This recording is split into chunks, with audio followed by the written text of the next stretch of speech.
সাম্প্রতিক বিভিন্ন চাকরি পরীক্ষায় আসা বেশ কিছু গুরুত্বপূর্ণ সাধারণ জ্ঞান নিয়ে আজকে আমরা আলোচনা করব। প্রথম প্রশ্নটি হচ্ছে, মজলিস কোন দেশের আইনসভার নাম? প্রশ্নের উত্তরটি হচ্ছে ইরান।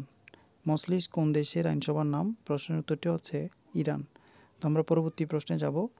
আমার দেখা নয়া চীন কোন ধরনের গ্রন্থ? আমার দেখা নয়া চীন কোন ধরনের গ্রন্থ?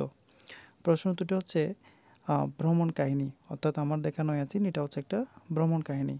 পরবর্তী প্রশ্নটি হচ্ছে, জাতিসংঘ কোন বছর প্রতিষ্ঠিত হয়? প্রশ্নটা এভাবেও আসতে পারে যে জাতিসংঘ কত সালে প্রতিষ্ঠিত হয়। ঠিক আছে, তো জাতিসংঘ 1945 সালে প্রতিষ্ঠিত হয়। জাতিসংঘ 1945 সালে প্রতিষ্ঠিত হয়। তো আমরা পরবর্তী প্রশ্নে যাব। COP26 কোথায় অনুষ্ঠিত হলো? COP26 কোথায় অনুষ্ঠিত হলো? এই প্রশ্নের উত্তরটি হচ্ছে 2021 সালে স্কটল্যান্ডের গ্লাসগো শহরে অনুষ্ঠিত হয়। অর্থাৎ COP26 2021 সালের গ্লাসগো শহরে অনুষ্ঠিত হয়।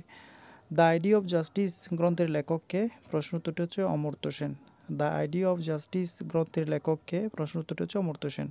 এই ধরনের আরও তথ্য ভিডিও পাওয়ার জন্য অবশ্যই আমাদের প্লেলিস্টে চেক করতে হবে সবাইকে, এবং ভিডিওটি ভালো লাগলে অবশ্যই সাবস্ক্রাইব ও লাইক দিয়ে পাশে থাকার জন্য অনুরোধ রইল।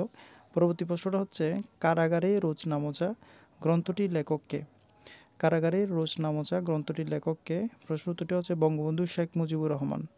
প্রশ্ন উত্তরটি হচ্ছে বঙ্গবন্ধু শেখ মুজিবুর রহমান, অর্থাৎ কারাগারে রোজনামচা এই গ্রন্থটির লেখক বঙ্গবন্ধু শেখ মুজিবুর রহমান। শততম ওয়ানডে ম্যাচে বাংলাদেশ কোন দেশকে পরাজিত করে? শততম ওয়ানডে ম্যাচে বাংলাদেশ কোন দেশকে পরাজিত করে? প্রশ্ন উত্তরটি হচ্ছে ভারত। তো সাবস্ক্রাইব করে সাথে থাকার জন্য অনুরোধ রইল। ধন্যবাদ সবাইকে ভিডিওটি দেখার জন্য।